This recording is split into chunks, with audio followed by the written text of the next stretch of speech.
আজকে আমি আপনাদের সামনে একটা দারুণ রেসিপি নিয়ে আসলাম। সেটা হলো ডিম আলুর পুরি। আপনারা তো ডালের পুরি খেয়েছেন, কখনো কি ডিম আলুর পুরি খেয়েছেন? তো আজকে আমি ডিম আলুর পুরি বানাবো, সেই রেসিপি আপনাদেরকে দেখাবো। আপনারা পুরো ভিডিওটা ঝটপট দেখে নিন। তো প্রথমে ডিম আলুর পুরি বানানোর জন্য আমি এখন নিয়েছি এখানে আলু সিদ্ধ আর ডিম সিদ্ধ, যেহেতু আলু আর ডিম দিয়ে পুরিটা বানাবো।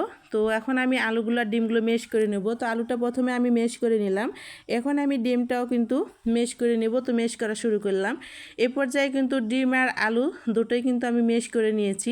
এখন এগুলো আমি ভর্তা বানিয়ে কিন্তু একটা পুর তৈরি করে নেব। তো ভর্তা বানানোর জন্য যা যা উপকরণ লাগবে তো এখন আমি দিয়ে দিচ্ছি। প্রথমে দিয়ে দিচ্ছি আমি ভাজা মরিচের গুঁড়া, তারপরে দিয়ে দিলাম সরিষার তেল আর ঝুরি করা পেঁয়াজ। এরপরে আমি ভর্তাটা মাখিয়ে নিলাম, একদম আলু আর ডিমের মেশ করা ভর্তা মাখিয়ে একটা পুর বানিয়ে নিলাম। এটা এক সাইডে রেখে দিলাম। তারপরে আমি পরিমাণ মতো আটা নিয়ে নিলাম।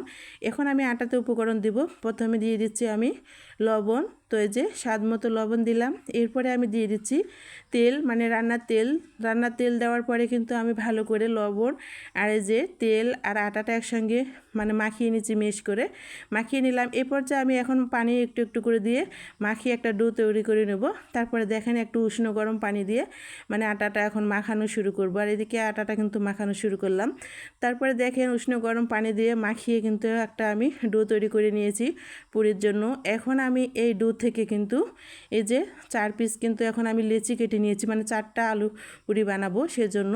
তো এখন এই লেচিগুলো থেকে আমি গোল গোল খড়ি শেপ দিয়ে নিয়েছি, মানে সেই ডিম আলুর পুরগুলো দেওয়ার জন্য। এখন আমি এই যে ডিম আলুর পুরগুলো দিয়ে দিচ্ছি।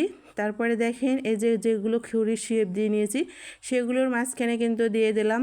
তারপরে এখন এগুলো আমি একইভাবে সবগুলোতে কিন্তু পুরগুলো দিয়ে দিয়েছি। এখন আমি সবগুলোর মুখ কিন্তু বন্ধ করে দেব। এভাবে কিন্তু এখন আমি দেখেন এখন আলুর পুর দেওয়ার পরে যে মুখগুলো বন্ধ করে দিচ্ছি। তারপরে দেখেন গোল করে শেপ দিয়ে নিলাম মুখ বন্ধ করে। এখন শুধু আমি একটু বেলুন দিয়ে বেলে নেব, তাহলে আমার মানে আলু পুরিটা বানানো রেডি হয়ে যাবে। এই পর্যায়ে আমি বেলুন দিয়ে বেলা শুরু করলাম। তারপরে দেখেন অনেক সুন্দরভাবে মানে বেলুনের সাহায্যে বেলে নিয়ে সুন্দর আলু পুরি আমার বানানো রেডি হয়ে গেল। একইভাবে আমি সবগুলো পুরি কিন্তু বানিয়ে নিয়েছি। এখন তেলে ভাজার কাজে যাব।